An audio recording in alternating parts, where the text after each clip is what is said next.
Um, Hello. So those who are attending online, so is the slides visible? Yes, sir. Yes, sir. Board and slide both visible.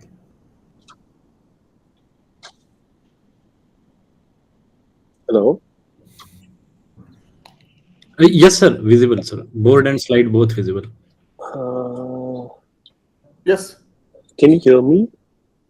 I'm not able to hear you. Maybe Yes, sir. 1 minute. I'm able to hear you. I'm able to hear you. Can you talk now? Are we audible, sir? Yeah. Slide and board both Yeah. are visible. Sure. I can hear you. Yeah, I can hear you. Thanks.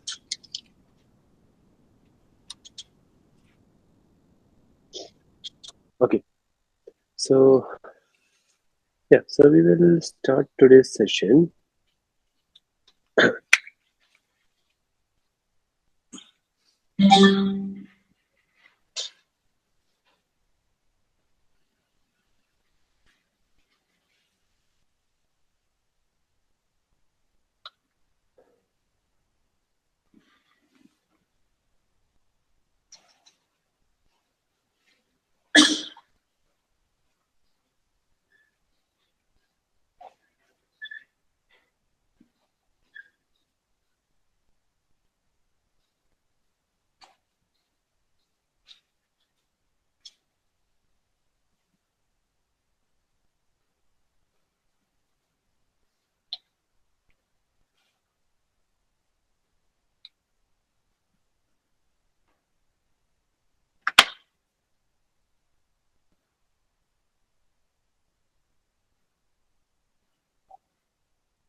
All right. So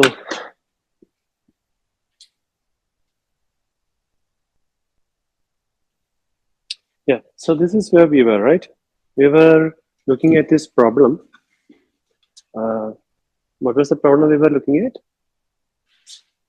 Yeah, about this election setup, right?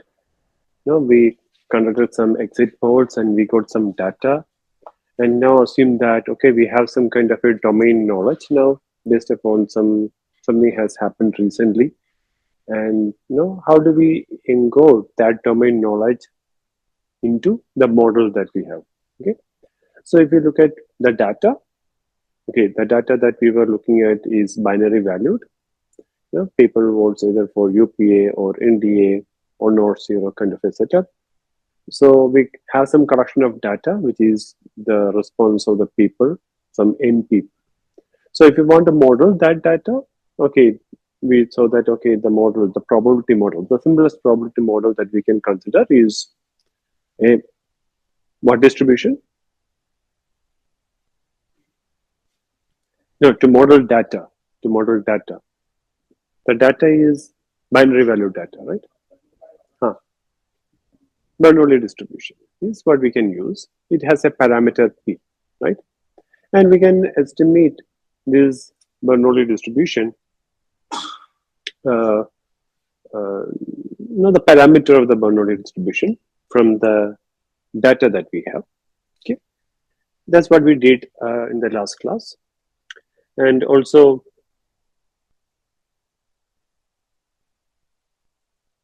Yeah.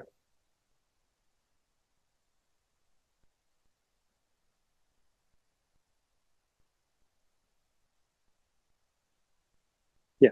So we said, okay, we could estimate these parameters of the Bernoulli distribution. And for this data setup that we have, something like this, where we assume, say, 12 people, out of 20 voted for NDA, then the probability that somebody will vote for NDA is going to be something 12 by 20. That is going to be the maximum likelihood estimate. Right? That's the maximum likelihood estimate. So, if you want to encode some information that we have about based upon some recent events which has happened, and we know that okay, it's highly likely that people are going to vote or vote for some particular party over the other, something like that, right? For instance, let's just assume that it's people are going to vote for NDA or UPA or equally likely. Okay, so if we want to encode that information, we want to encode that. We can encode that information in the form of a prior distribution over the parameter, and that's what we did, where we consider the prior distribution over parameter P to be modeled as a beta distribution, right? So the beta distribution had two parameters, alpha and beta, and the support of the beta distribution is from 0 to 1, because our parameter P is going to take values between 0 and 1, right? So we need to consider a distribution having support from 0 to 1. So beta distribution has a support from 0 to 1, that whatever you sample from beta distribution is going to be only between 0 and 1. And these alpha beta parameters of the beta distribution defines what kind of values the parameter P would take. Okay. So here, if you want to say that, oh, both these are, people are equally likely to vote for NDA or UPA, we want P to have some value around 0.5, right? So the value of P, or the density of P, should be very high, around 0.5, and should go down on either directions, right? And that's what this particular values of alpha and beta would choose. So if you consider, say, alpha equal to 2 and beta equal to 2, so which is this particular line, right? This particular density, alpha equal to 2 and beta equal to 2. Now it is kind of a symmetric distribution with its probability density concentrated around 0.5, right? So what would have been the case when alpha equal to 5 and beta equal to 5?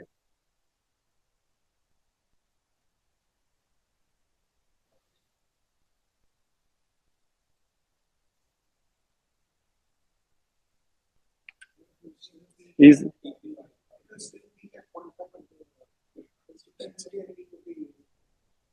it will still have its peak at 0.5. And what do you think? The density at 0.5 will be higher or lower?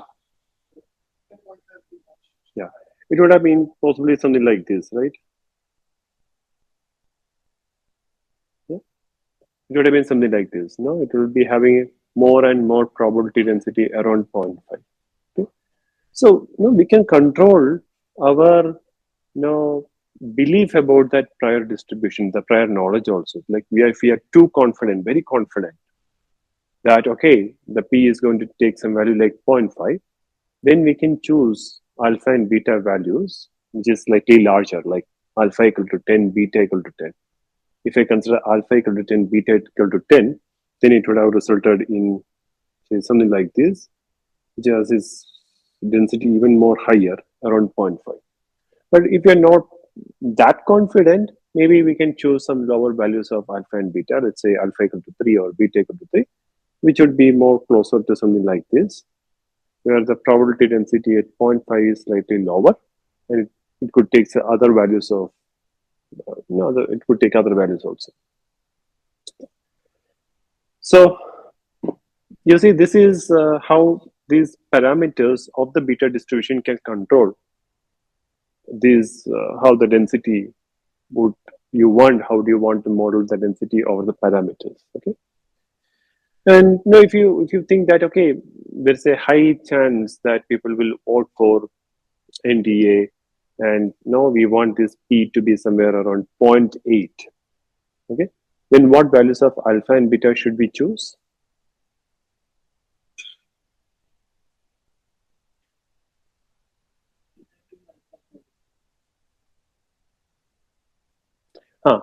The other way, right? So alpha equal to 5 and beta equal to 2. If you choose alpha equal to 5 and beta equal to 2, right? So alpha equal to 5 and beta equal to 2. Where is going to be the mode of the distribution? The mode is given by this formula, which is alpha minus 1, 4 divided by alpha plus beta minus 2, which is 5, and 4 by 5 is going to be 0.8, right? So you end up having some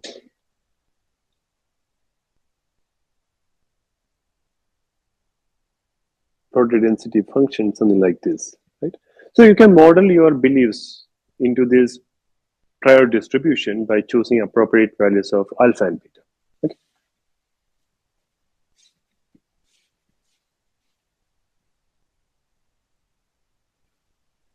Okay. So yeah, so this is how you consider the prior distribution over the parameter. And now, once I have this prior distribution over the parameters, I can combine that with the likelihood and estimate and obtain a posterior distribution over the parameters. Okay.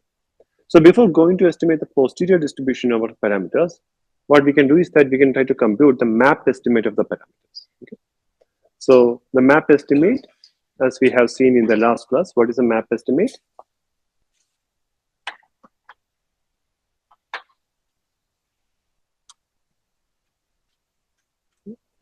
So it is that which maximizes, it is that value of parameter for which, yeah, which is the posterior is maximum. So that corresponds to the maximum of the posterior distribution, right? So the map estimate of P is R max over P, probability of data, let's say X given P, into the prior distribution over P, right? So which maximizes, so the posterior is given by, so if you divide this by P of X, this quantity is what your posterior is, right? This is probability of P given X, right? You can write the probability of P given X according to the Bayes theorem as P of X equivalent P into P of P divided by P of X. Okay, this is how you obtain the posterior. So what you're trying to do is that you are trying to find out that value of P for which this posterior is going to be maximum. But then we know that the denominator term does not contain P. So in order to find out that value of P which maximizes the posterior, you can just ignore the denominator term. And you only need to consider these two terms in the numerator. That is, this forms your likelihood, which models the probability or the likelihood of generating the data or seeing this observation given some value of the parameter. And this is the prior. Okay, so basically you maximize the product of likelihood and prior to obtain the map estimate of P. And that's what you are trying to do here. So whenever you try to do this maximization, instead of working directly on this product, you consider the logarithm of that one, work on the logarithm of this one. Because the products, when you work directly on it, there will be some numerical instability associated with it. And that's why you work on the log scale. And you consider logarithm of this quantity. And you maximize the logarithm of this quantity, which is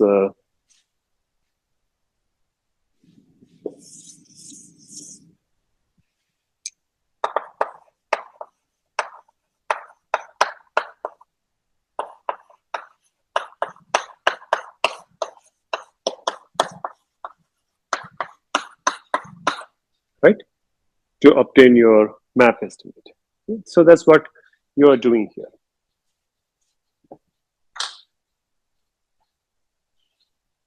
Yeah. So here, this is the log likelihood that you have.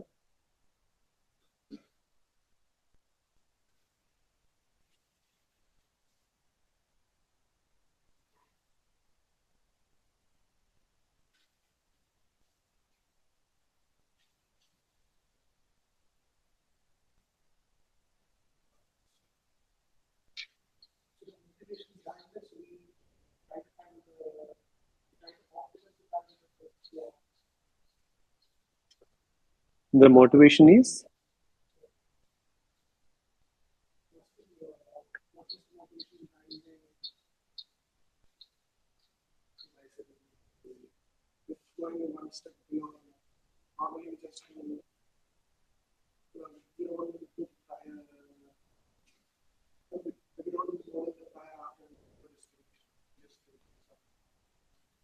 sorry, I didn't get that. What is it? Motivation behind map estimation. It is okay. You just don't want to estimate. Okay, you don't want to restrict yourself to an estimate only based upon the data, but you want to somehow consider the additional information that you have about the parameters that probably come from your previous experience with the data or comes from a domain knowledge that somebody have about the problem that you are trying to solve, and you want to combine that or take that also into account into your estimation of p. And that's what you achieve by considering both these. So the first term, which is the likelihood term that you have here, right? That looks at the current data and try to estimate what is going to be the optimal for current data. And this prior P will model, encode that additional knowledge that you have about the possible values the parameter P can take. Okay. So, yeah, so this is how you estimate your, you get a map estimate of P. And if you expand this quantity, P of X given P, we can consider it as independently and identically distributed with as a Bernoulli distribution, right? So we have something like product I equal to 1 to n, right? Something like p raised to xi into 1 minus p raised to n minus, 1 minus xi, right? Where xi are individual observations that you have, which takes values 0 or 1, right? So now out of these n observations, if nd of them are going to be ones, and obviously the remaining n minus nd of them is going to be zeros, right? So this quantity you can write it as p raised to nd into 1 minus p raised to n minus nd, right? And when you take this logarithm of this quantity, you end up getting nd log p plus n minus nd into log 1 minus p, right? And plus you have this logarithm over prior probability. So prior probability p, we said that it's going to be beta distributed with parameters alpha and beta, right? So it's going to have some form, something like p raised to alpha minus 1, 1 minus p raised to beta minus 1, right? So you take the logarithm of this, you get something like alpha minus 1 log p plus beta minus 1 log 1 minus p. Okay? So this is what your log positive prior, likelihood times prior is going to be. So if you want to optimize that, maximize that with respect to p, you take the derivative of that and equate it to 0. And the derivative is going to be this quantity is your derivative of this log prior plus log likelihood. And when you equate it to 0 and you do some simplifications, etc., you end up getting your map estimate to be something like this.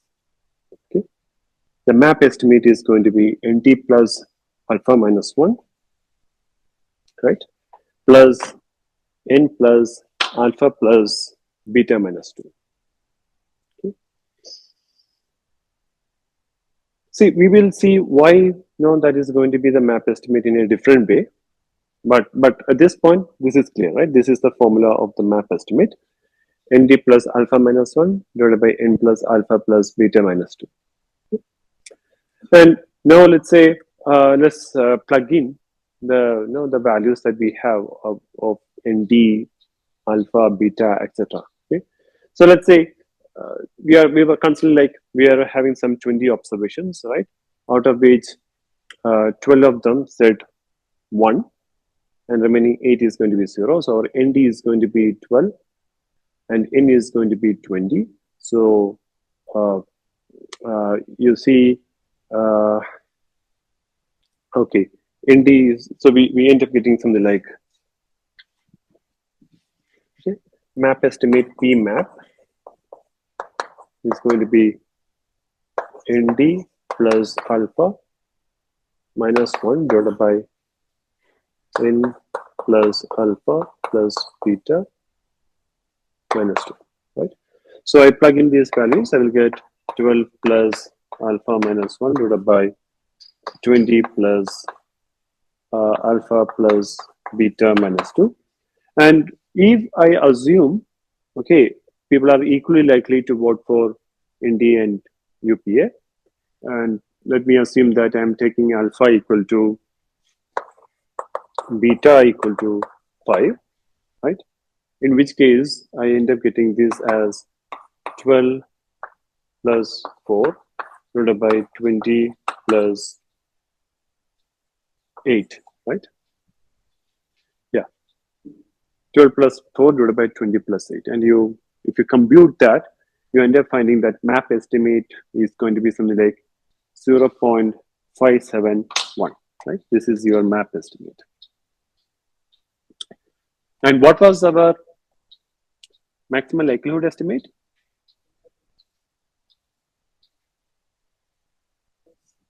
.6. Our maximum likelihood estimate was 0.6, right? And what was our prior assumption? Alpha equal to beta equal to 5, which means no, the P should be maximum at 0.5. So according to our prior, we are saying that okay, P should be maximum at 0.5. And if you look at data, the data says that it should be maximum at 0.6. But if you look at the map estimates, it's going to be somewhere in between that. The map estimate is going to get a value like 0.57, which is in between 0.5 and 0.6. No, so you end up getting something in between 0.5 and 0.6, right?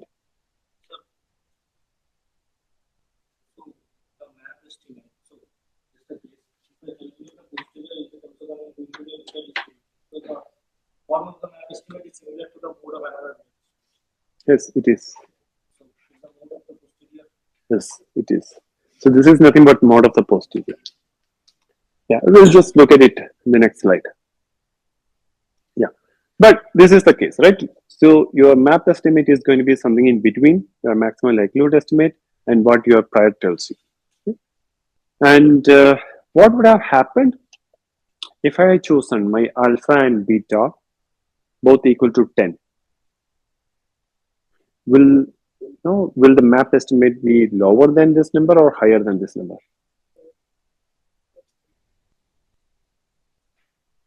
Yeah, so if my alpha and beta was something like 10 each, then I would end up getting something like 12 plus 9 divided by 20 plus 18. And if you compute that, you end up finding that that's going to have some value, maybe something like 0.55 or something, which is like more closer to the prior assumption, right? To the prior assumption. So, this alpha and beta can control how much you want it to, it satisfy your prior assumption, right? If you don't want it to satisfy it strictly, then you can choose some smaller values of alpha and beta, right? Then it will be more closer to your data. And similarly, if you get more and more data, okay, you assume that you fix your prior alpha and beta values, and assume now you get more data. Instead of 20 data points, you get some 40 data points. In which case, now again, the value, the map estimate is going to be more closer to the maximum likelihood estimate than the maximum of the prior. Okay, so with more and more data, it will be more and more closer to the maximum likelihood estimate, and that makes sense. With more data, we can believe what your data tells you And with less data, you cannot believe really what your data tells you. You should more be, you give more importance to what your prior knowledge, prior assumptions, or what your prior domain knowledge tells you. And we also have like something explicitly like weighting function that we have also, not directly multiplied, or we can have like exponential over when we take. Yeah, you can have it. Yeah, you can have it. Some kind of weighing function which gives how much importance you want to give to that priors.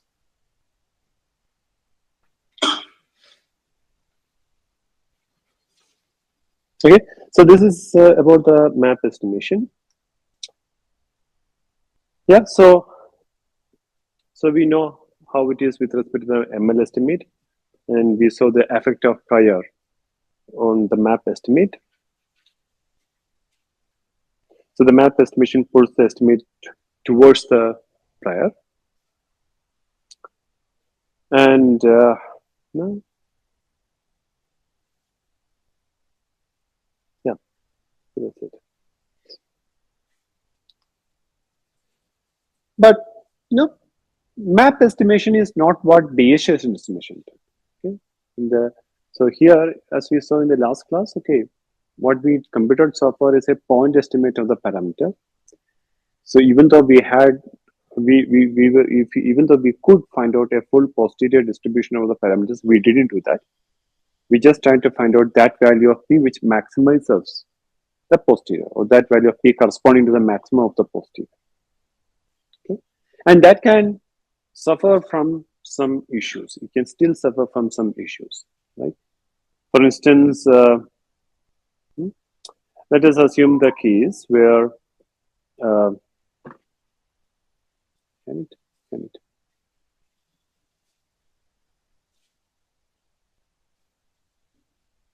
yeah, well, it can suffer from the issues if you assume alpha equal to beta equal to 1, some uniform distribution. Okay? Yeah, but we will see some cases where not considering the full posterior distribution may not lead to some robust estimation of the parameters. Okay, so here we are still looking at a point estimate of the parameter. But now let us look at how to consider the full posterior distribution over the parameters and how it can help in the estimation of your parameters.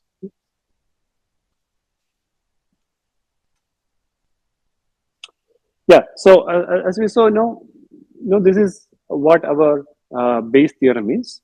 Okay, the probability distribution over P given data can be obtained by multiplying the likelihood and prior and then dividing by the which is, let's assume, some normalization constant P of x.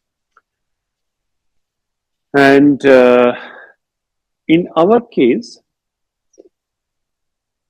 it is so the thing is, we know the form of the likelihood, right?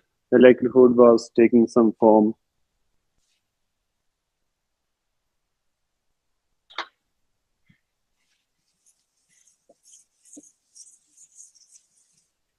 okay, the likelihood was taking some form, something like p raised to nd 1 minus p raised to n minus nd, right? And the prior was taking some form, something like p raised to alpha minus 1 minus p raised to beta minus 1. Okay, so considering these forms that we have for the likelihood and prior, can we find out the probability distribution over P given data? That is the posterior distribution over P given data. Can we find out a closed form expression? Like, can we say which distribution does this posterior follow? Does posterior follow some particular distribution, or is not going to follow any particular distribution? So can we say anything about this posterior? So this obvious question is, okay, we had assumed a prior distribution over P, which is beta distribution. Does the posterior also follows the same distribution? So the beta distribution in general will have some form like this, right? The beta distribution is going to have some form like p raised to some alpha minus 1 into 1 minus p raised to some beta minus 1, right? So now the question is, just this posterior distribution is also going to have some form similar to that. So each of them, all these likelihood, prior everything is associated with some normalization constant, which we are ignoring for the time being. We are only consider that terms which involves this p. Okay, that's the term which involves p is written down here, and it's given by p raised to nd 1 minus p raised to n minus nd into p raised to alpha minus 1 into 1 minus p raised to beta minus 1. And if you group together all these terms which involves p, you can write this as p raised to nd plus alpha minus 1 into 1 minus p raised to n minus nd plus beta minus 1, right? Yeah. So we can see that, okay, the posterior distribution of p, the normalization, there's a normalization constant which does not involve p. So that does not come into picture in determining the form of the posterior or how p's are involved. The terms which involve p is only going to be these terms. Okay? Now the terms will be involving p. And if you group together all those terms which involve p, you can see that it is going to have some form, something like p raised to nd plus alpha minus 1 into 1 minus p into 1 minus p raised to n minus nd plus beta minus 1. And this is again a similar form as beta distribution, right? So this is beta distribution with, okay, this is proportional to a beta distribution with parameter given by, what are the parameters of this beta distribution? nd plus alpha, n minus nd plus beta. Right? So what we could see is that, okay, we could find out the posterior distribution in a closed form. Now we can find out the exact distribution the posterior is following, and it is exactly following a beta distribution, same as your prior distribution, with some updated values of parameters. The prior had parameters alpha and beta. Now we have parameters nd plus alpha and n minus nd plus beta. Okay, different set of parameters. And these parameters, like as you can see, takes into account the data, right? nd and n minus nd, all that comes from your data. Yeah. So that's a nice thing. Okay, that's a nice thing. So these kind of priors, okay, I could have considered some other prior, for instance, I don't know, like if there is some prior which exactly ensures, no, I don't know. But let's say this is the case. We have a prior, okay, over P, which has a similar functional form as likelihood, and consequently, it ended up in a posterior, which is also going to have a similar functional form. Okay, so these kind of priors, which is having a functional form similar to that of likelihood, are known as the conjugate priors. Okay, so when you consider a beta distribution as a prior for this Bernoulli parameter, this beta distribution is a conjugate prior for Bernoulli because the form of the beta distribution is similar to that of the Bernoulli, and consequently, the posterior is also going to be a beta distribution. The posterior also can be computed in closed form, and it's going to be a beta distribution. Okay, so this is the concept of a conjugate prior in a Bayesian analysis. You can see that, okay, there are several distributions for whom a conjugate prior exists. Okay, and for Bernoulli, there is a conjugate prior which is the beta distribution.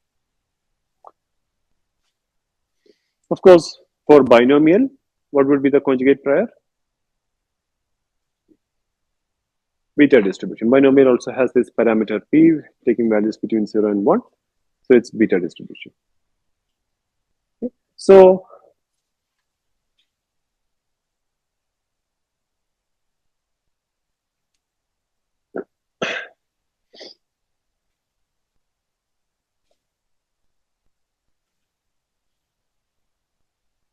yeah.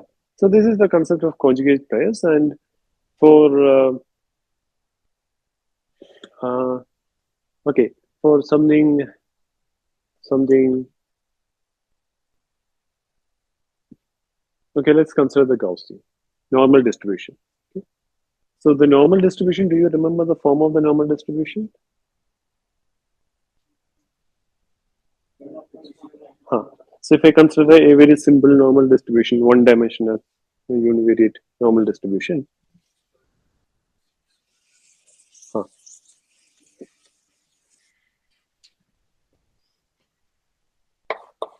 If X is normally distributed with mean mu and some variance sigma square, you write it as 1 by root of 2 pi sigma exponential of minus 1 by 2 x minus mu the whole square.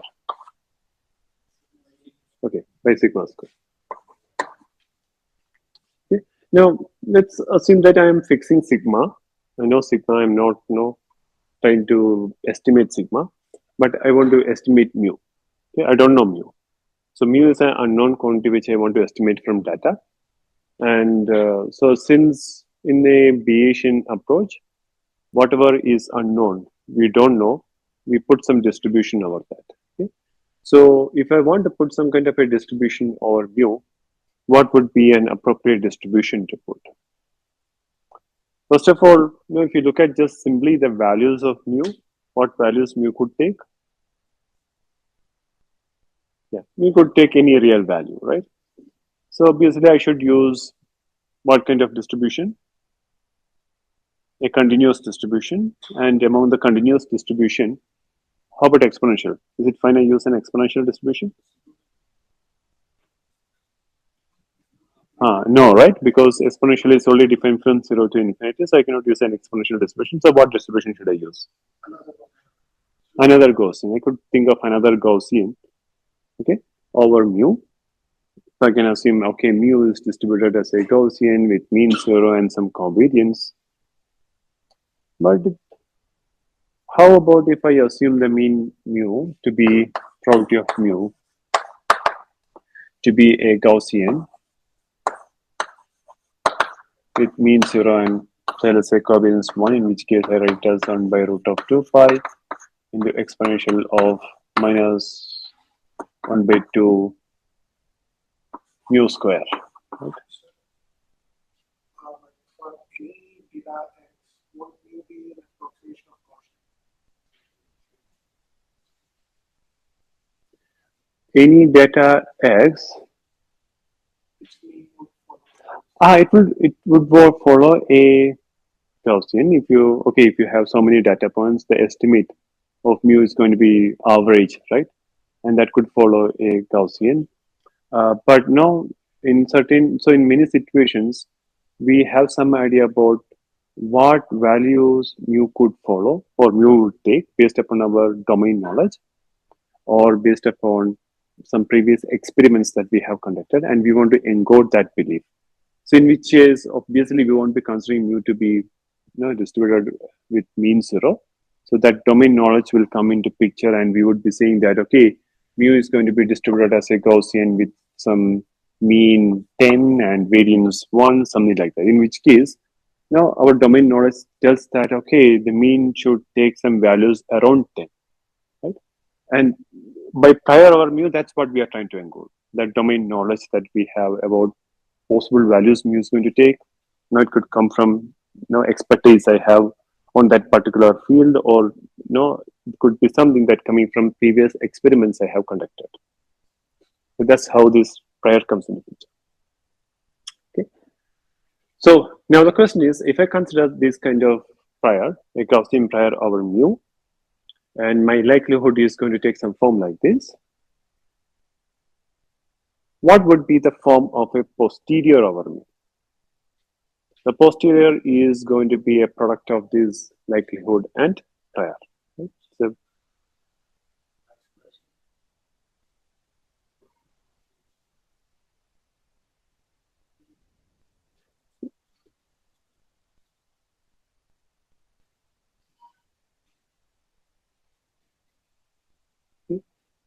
will it be a Gaussian?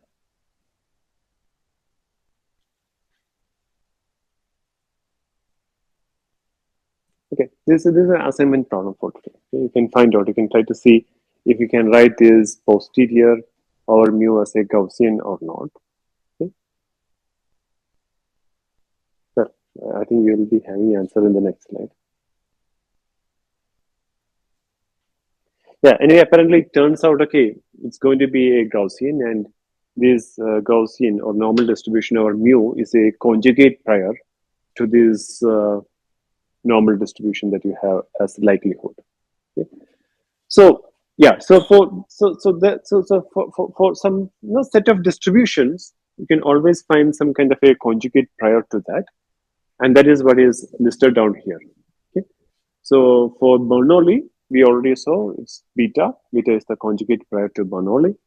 Binomial is also beta. Negative binomial, like what is negative binomial trying to model?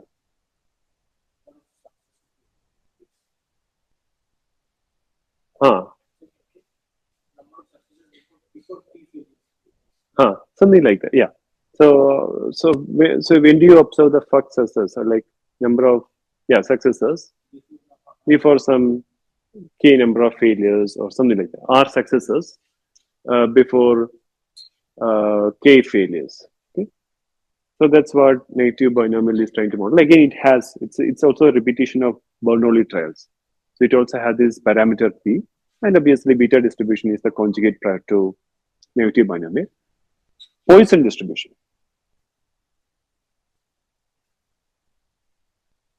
So what are you trying to model using Poisson distribution?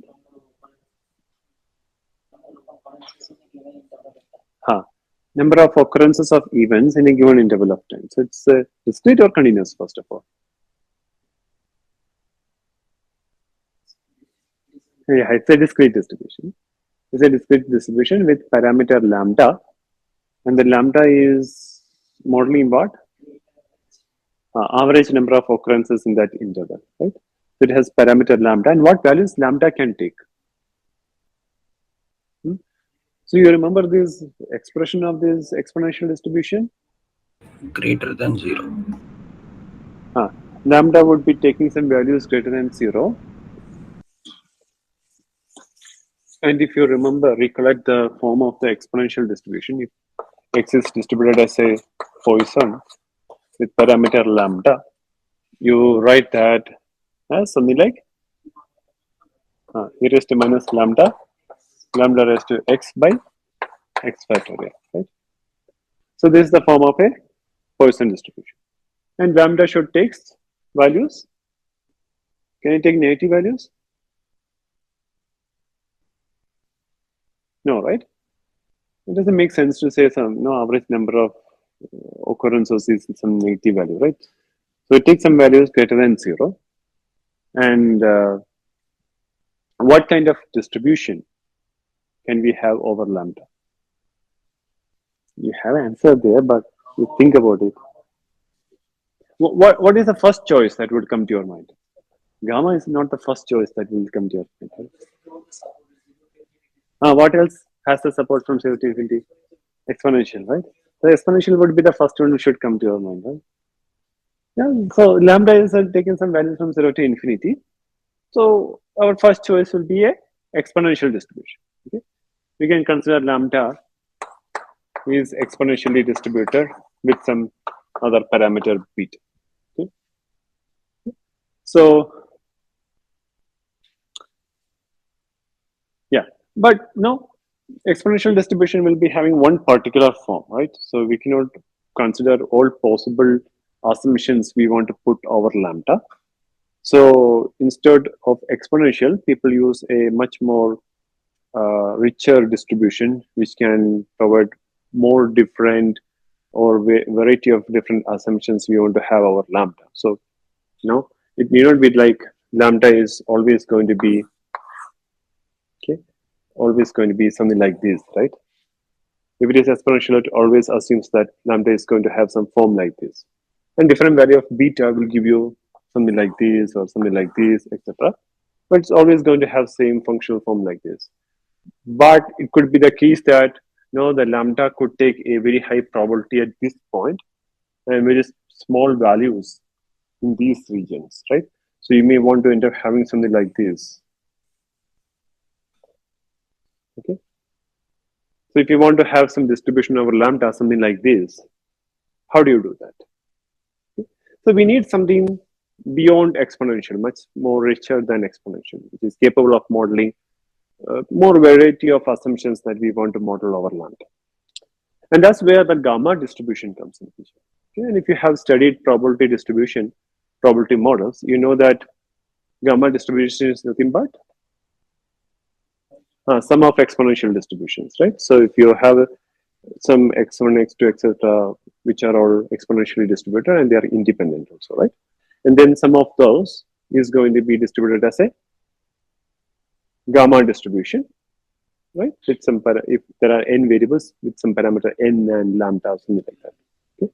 So in general, yeah, you can think of gamma distribution as a generalization of exponential distribution. Gamma distribution also has support from 0 to infinity. And gamma distribution has two parameters, k and beta, or alpha and beta.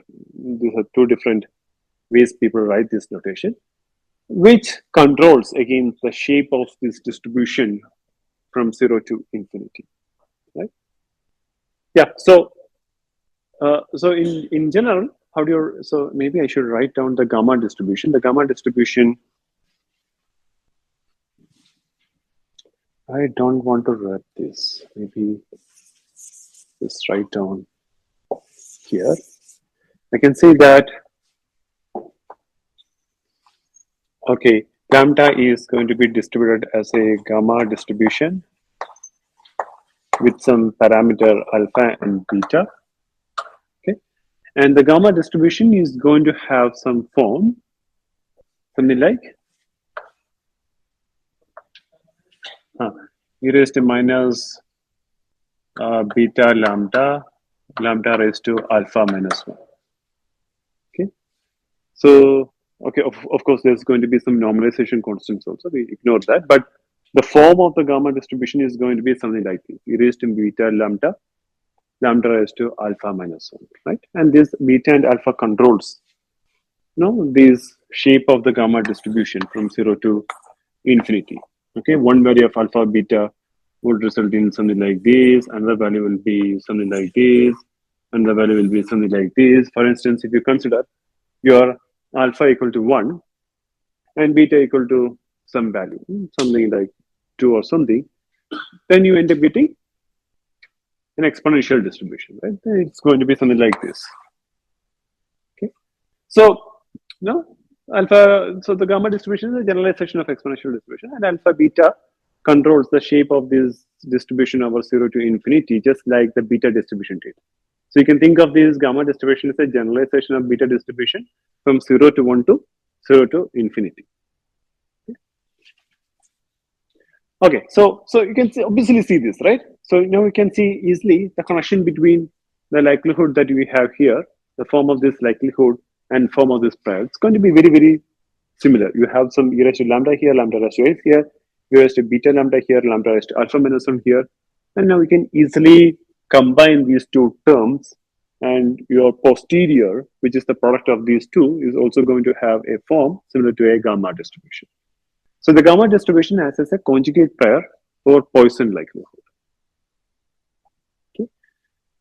Now, coming to some categorical distributions, okay, multinomial categorical, then the conjugate prior to that is going to be something called the Dirichlet distribution. So we'll see that in the next class, how the Dirichlet distribution defines a conjugate prior over the parameters of categorical distributions. Okay. Yeah, so I haven't put down the conjugate priors for the continuous cases here. That's here, I guess, yeah. Okay, for normal distribution with, okay, and okay, for a normal distribution, have two parameters, mean mu and variance sigma square, right? And if you look at these two parameters, mu is going to take any real value, right? Anything from minus infinity to infinity. How about variance sigma square? Yeah, it's a positive valued quantity, 0 to infinity, right? So assume that you're fixing sigma square, the variance, and you want to estimate mu. And a obvious choice would be normal distribution. You can have a normal distribution over mu, and that also acts as a conjugate prior to this likelihood.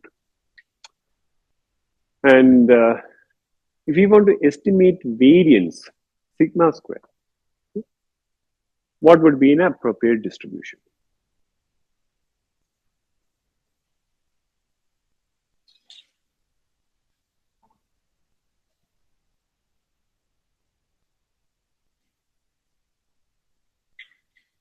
Okay, you have an answer here, but you're just thinking, okay, what would be an appropriate distribution? Gaussian, can you use Gaussian?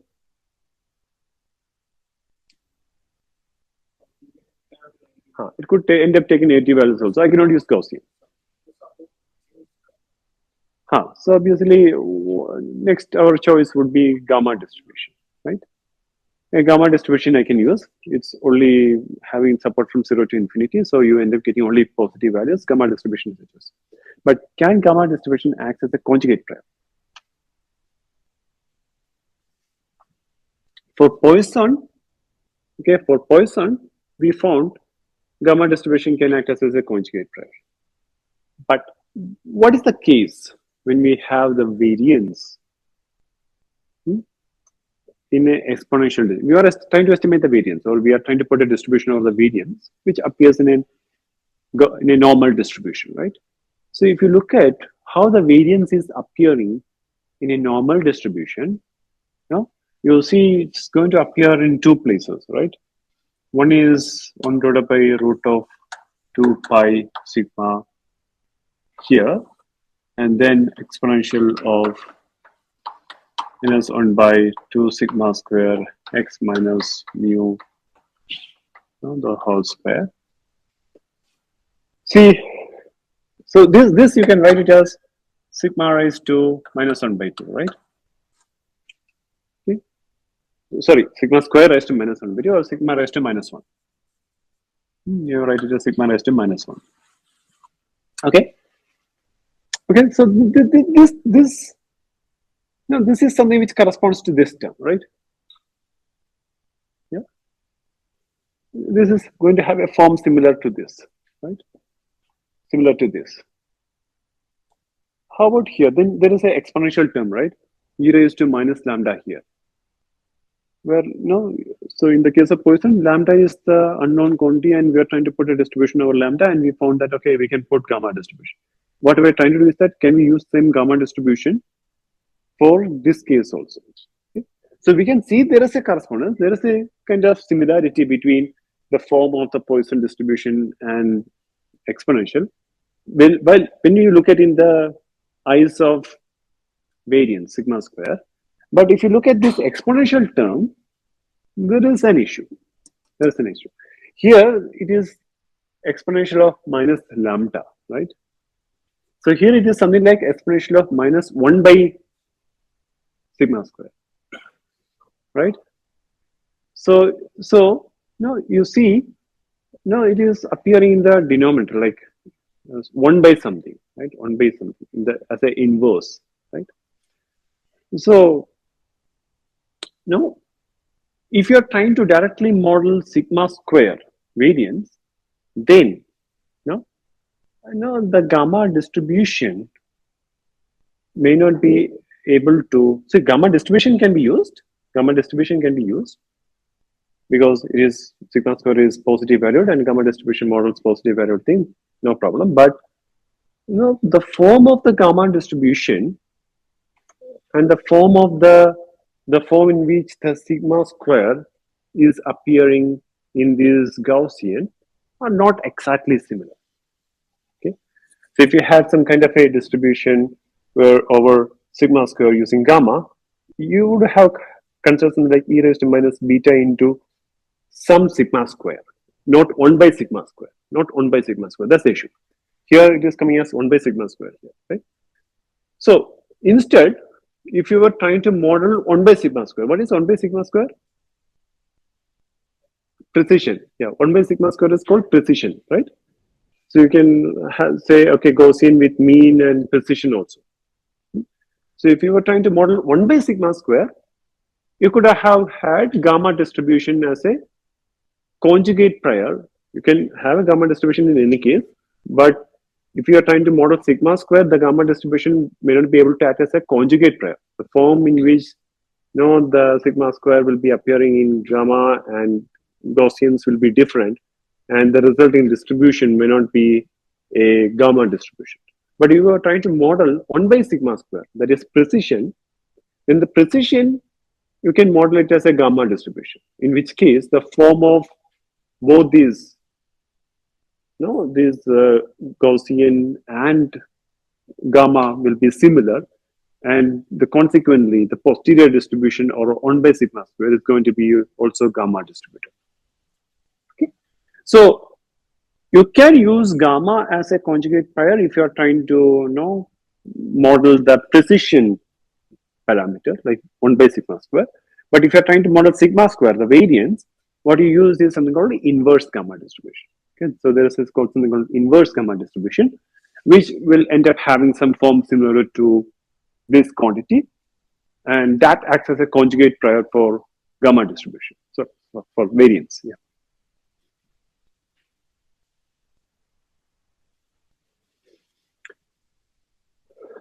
What if you want to use, you want to estimate both mean and variance? You want to have a distribution over both mean and variance, right? Product of normal and inverse gamma. So the conjugate prior is going to be normal inverse gamma distribution.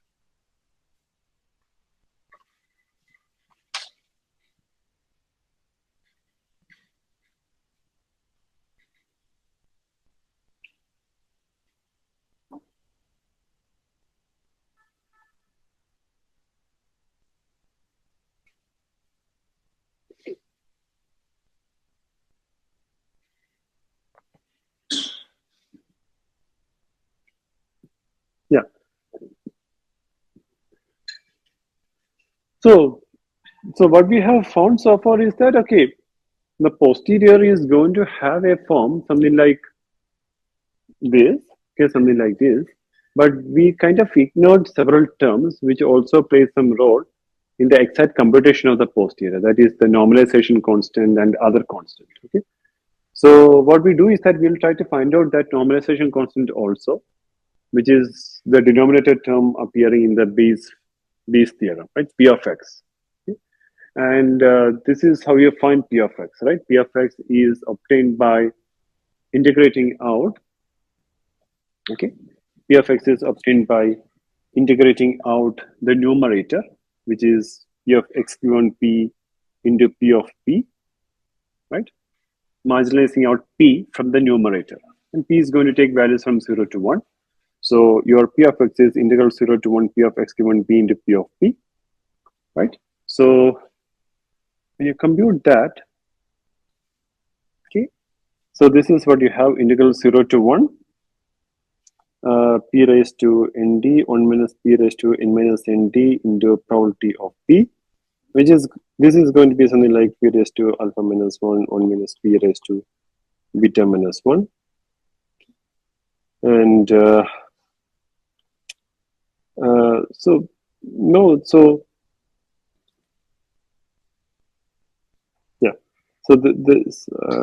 there is a formula to compute this integral. So this is the case. So if you have something like integral 0 to 1 t raised to x minus 1 into 1 minus t raised to 1 minus 1 dt, then this is going to be equal to some beta x comma y, and that is going to be gamma x into gamma y divided by gamma x plus y. Okay.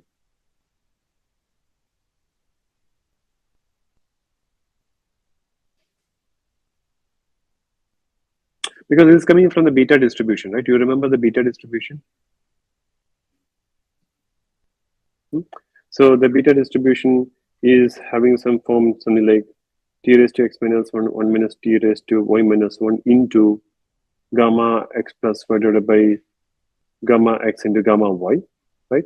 So that normalization constant is basically gamma x into gamma y divided by gamma x plus y, which is called beta x comma y. And beta x comma y is nothing but integral of 0 to 1 t raised to x minus 1 minus t raised to y minus 1 dt, because then you will normalize it to 1. Okay. Okay. Fine.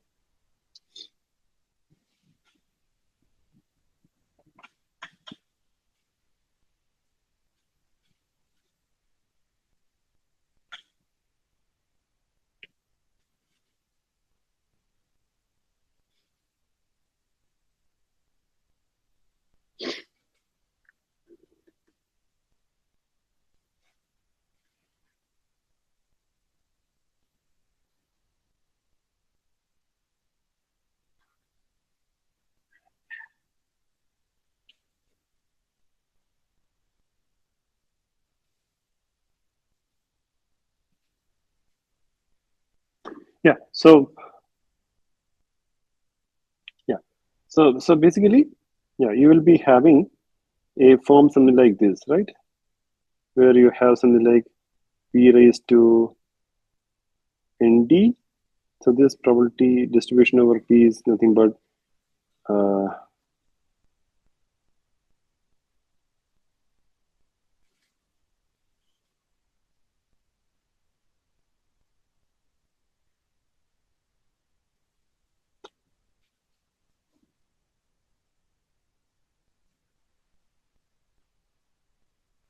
so what exactly is the probability distribution over p?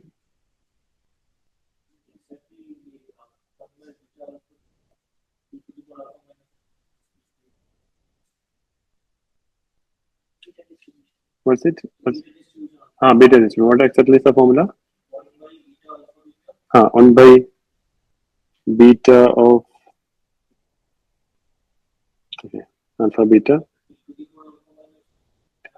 Yeah.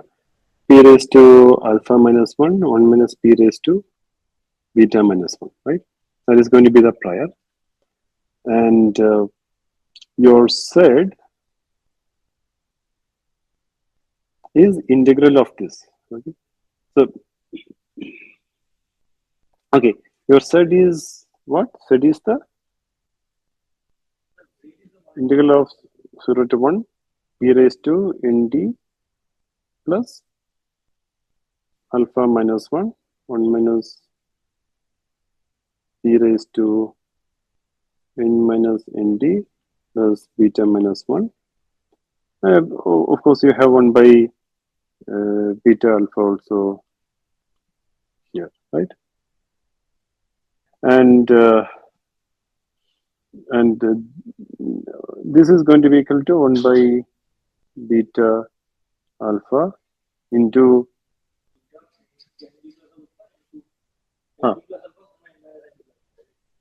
this is going to be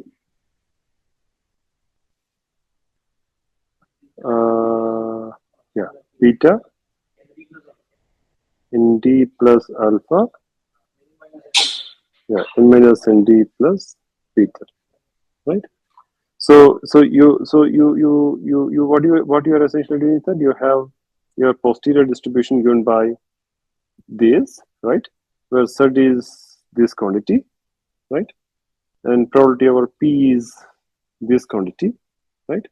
So what is happening? This and this cancels out, right?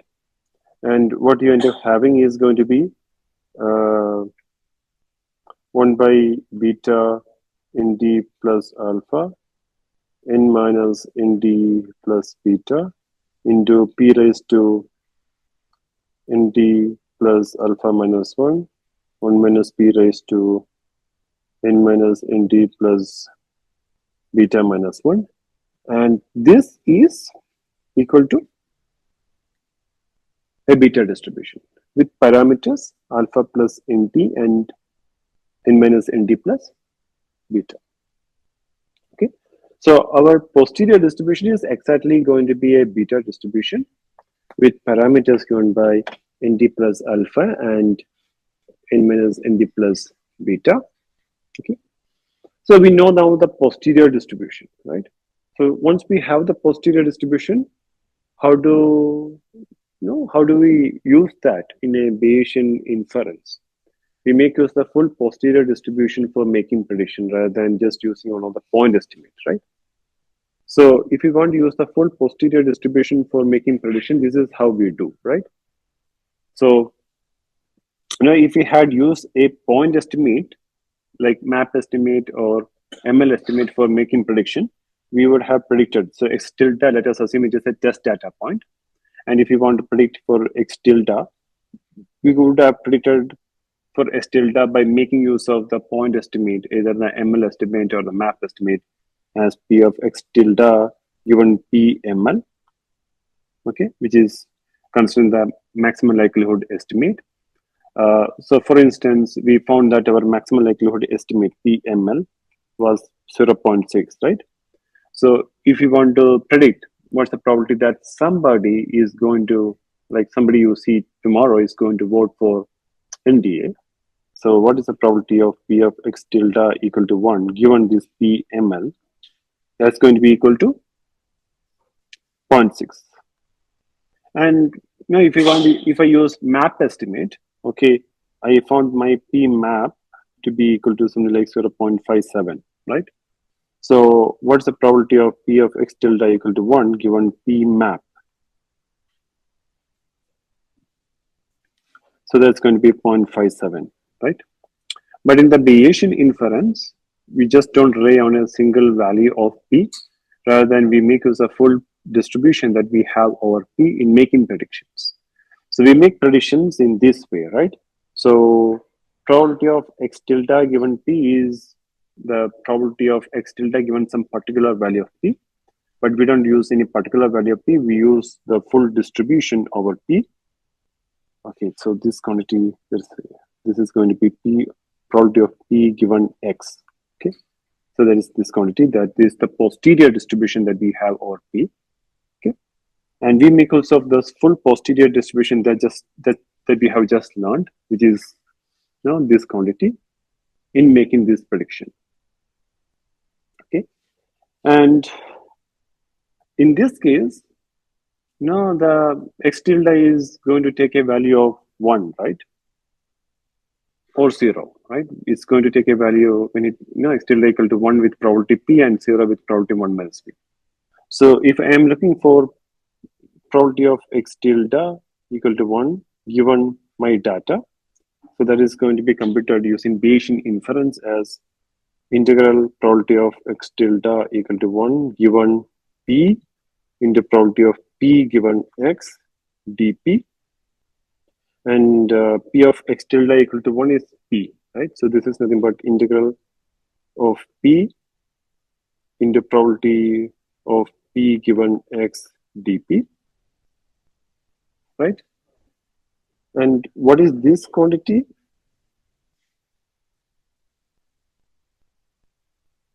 This is nothing but expected value of P, where the expectation is computed with respect to the posterior probability of P given X, right? Okay. And this is nothing but mean of the posterior, right? This is nothing but mean of the posterior. And if you know that, you already know that the posterior is going to follow a beta distribution with these parameters. What we are now seeking is mean of this posterior distribution. So given some parameters like beta distributed with parameters alpha and beta, the mean is given by alpha divided by alpha plus beta. Okay. So if my posterior is going to have parameters alpha plus nd and beta plus n minus nd, the mean of the posterior is going to be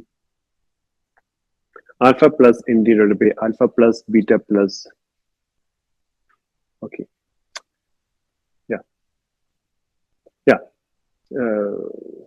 What's this? Okay. Yeah. Alpha plus nd divided by alpha plus nd plus beta plus n minus md, which is going to be alpha plus beta plus n. This is a formula for mean. Okay. So you just go back to this beta distribution. Okay. So if something is beta distributed with some parameter alpha and beta distribution's mean is given by alpha divided by alpha plus beta. Okay. Here the posterior, we know that the posterior is beta distributed with parameters alpha plus nd and beta plus n minus nd. Okay, so therefore the mean is going to be alpha plus nd divided by alpha plus nd plus beta plus n minus nd, which is going to be alpha plus beta plus n. Okay? So this is what you have as mean of the posterior, and the Bayesian inference tells that the probability of some test at a point x tilde taking value 1 is nothing but mean of the posterior distribution. Okay? That is alpha plus n divided by alpha plus beta plus n. Okay, no. Before going further, I would just compare this with map estimate. What would have been what was the formula for map estimate P map?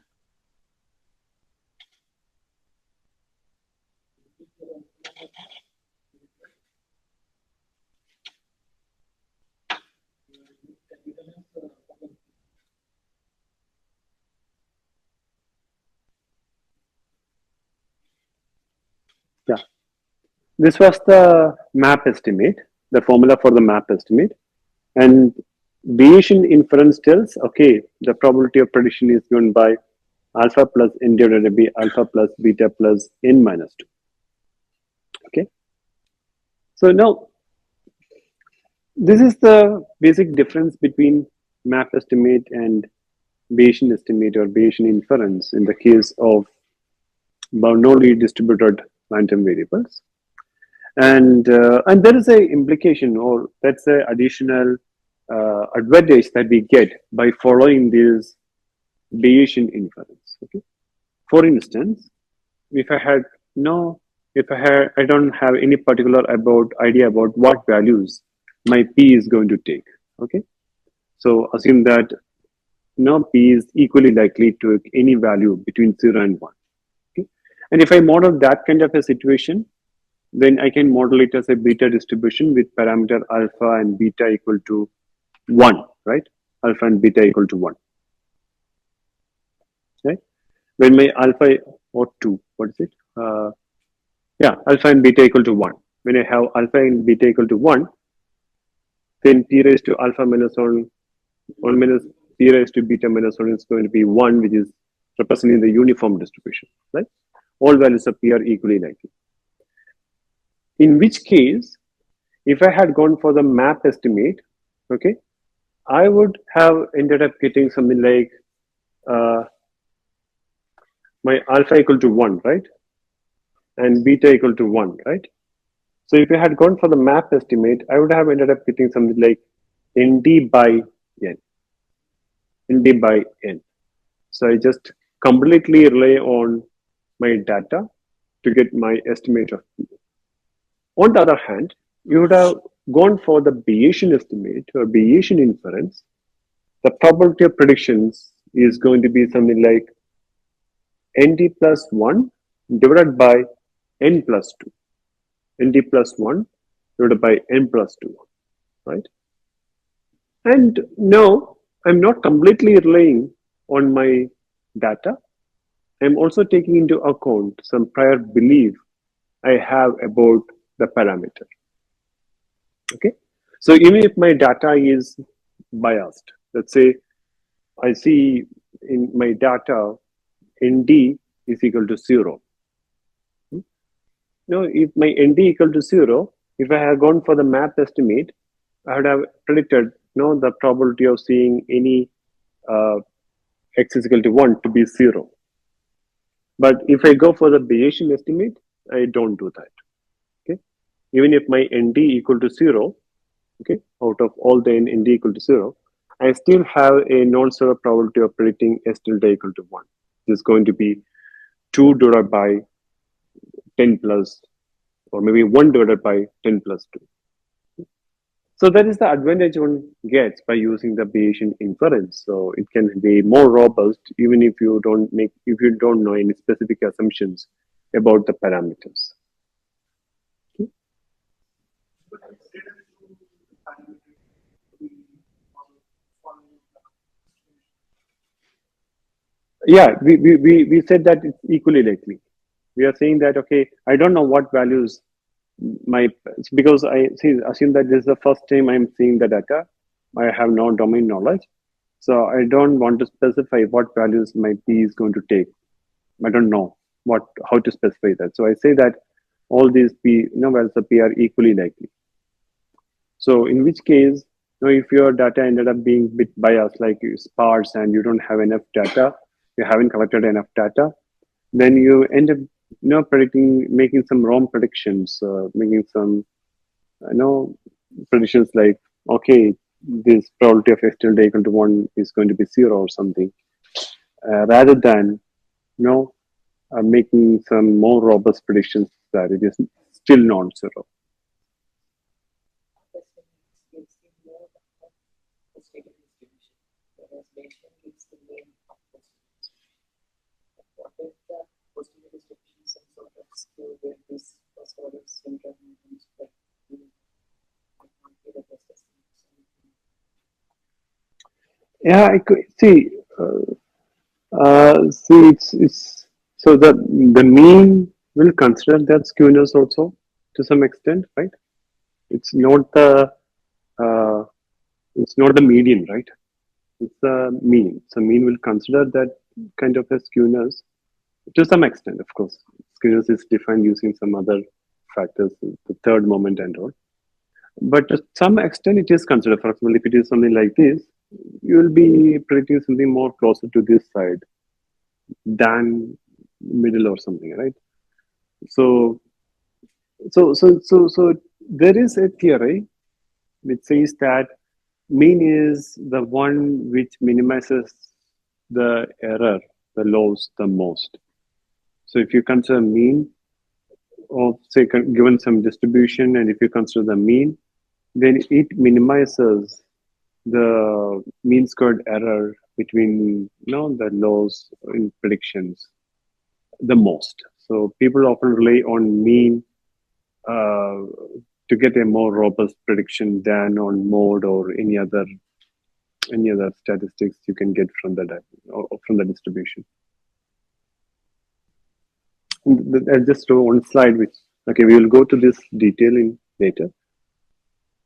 But yeah, this is, yeah. So just looking at this, one more thing we need to mention. So what's going to be the value of this Bayesian estimate?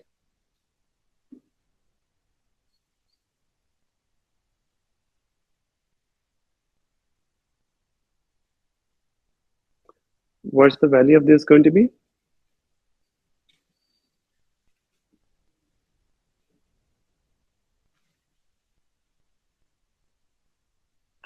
Okay, something you can compute. Okay, of course. Yeah.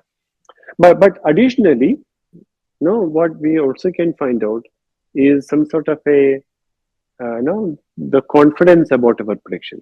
Like we have a distribution, and from that distribution we get an idea about how confident we are about our knowledge about P.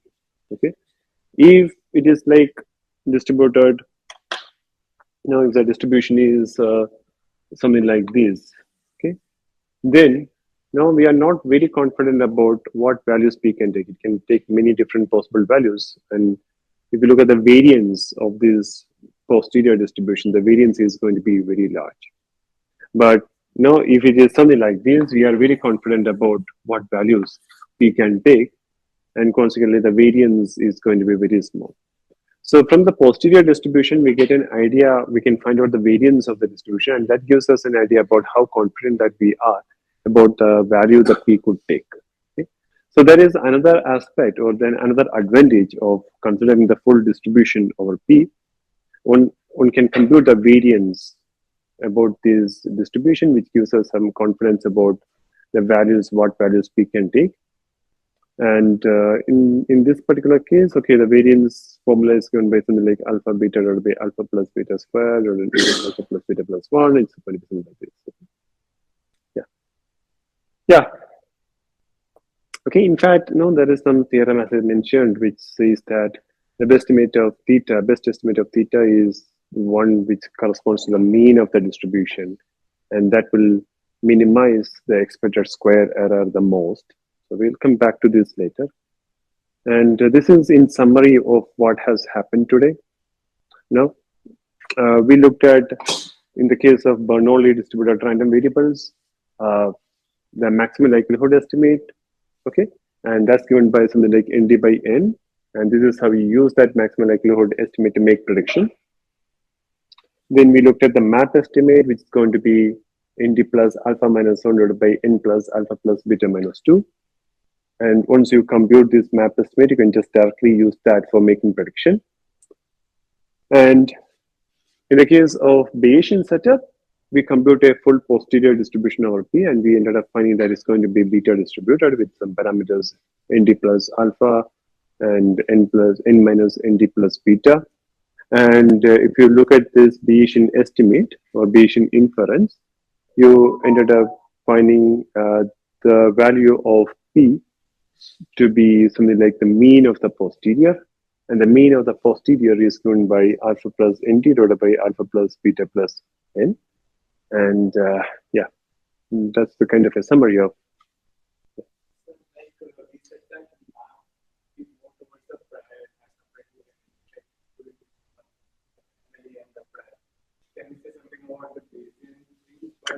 Yeah. Yes. With respect to map.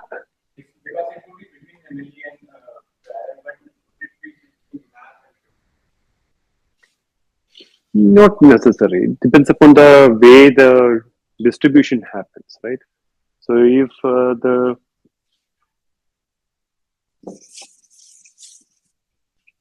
if the distribution is something like this, with something like this, then the mean is going to be somewhere here. The mode is going to be somewhere here, right? So in the other way, like if it is something like this, so that we cannot say anything about it.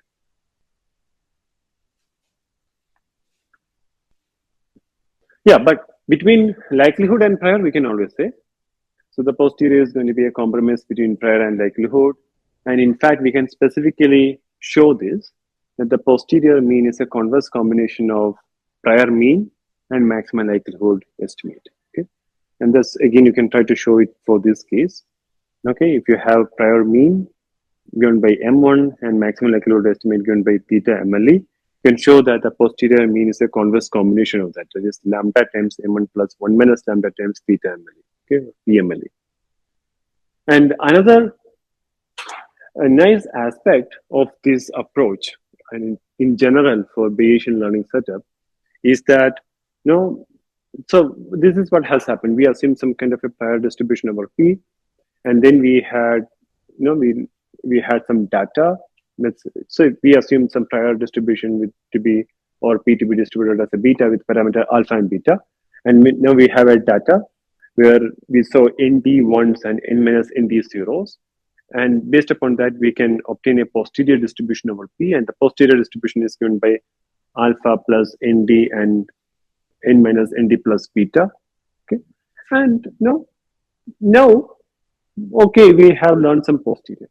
It could happen that after some time we get some more data, and if we get more data, now we can easily consider that data into the existing knowledge that we have and update these to get a new posterior belief. And we can easily do that. We can consider what we have learned so far as a prior.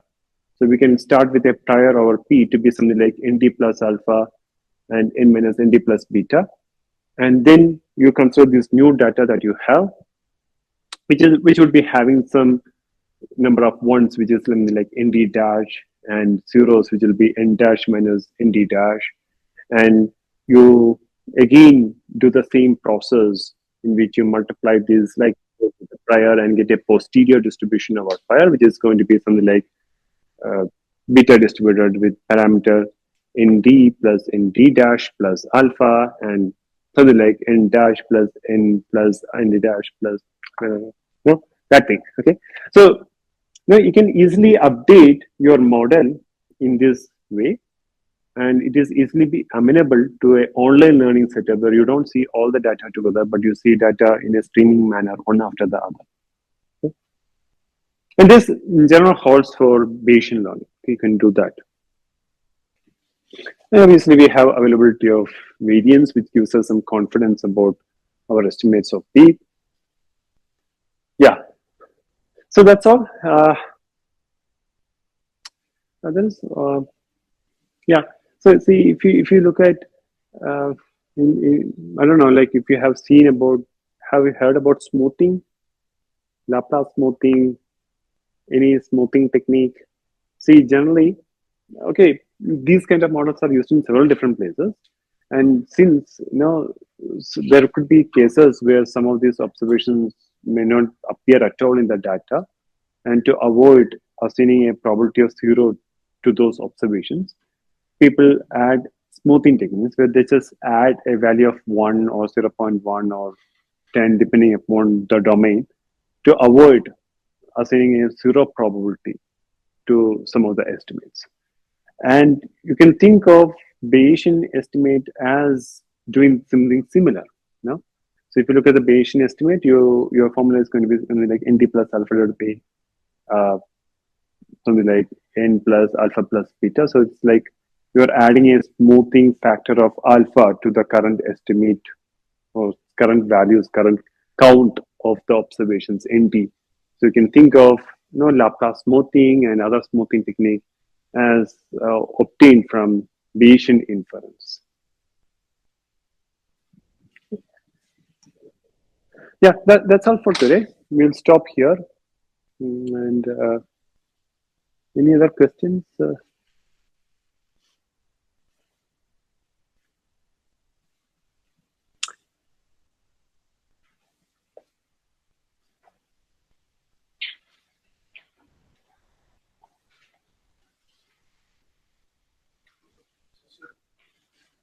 Yes.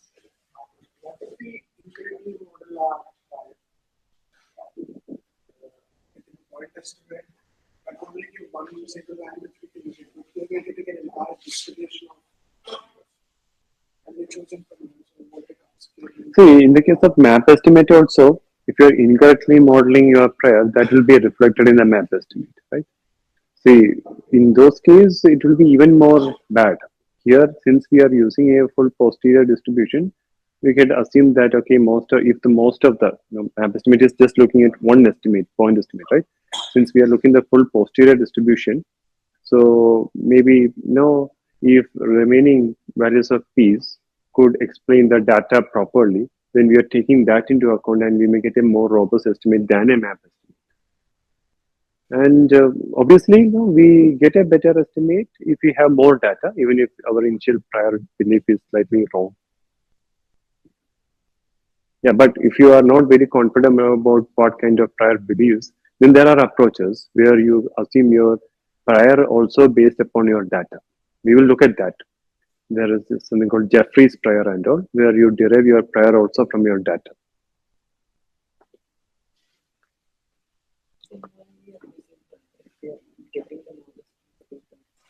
But then you are getting only from the data, right? Whatever data that's anyway considered in the likelihood.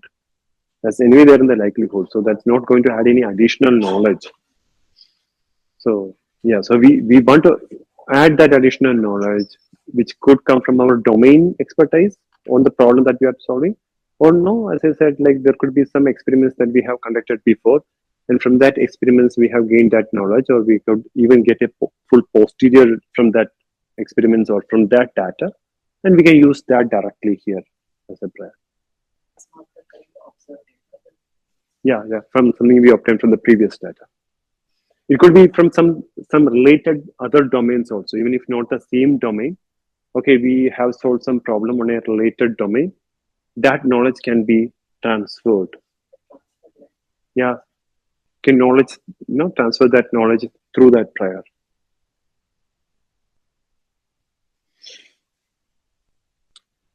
All right, so yeah, we will stop here.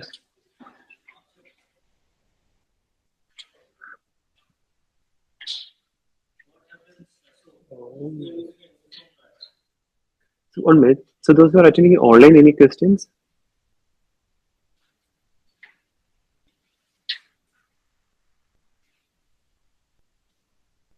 No questions.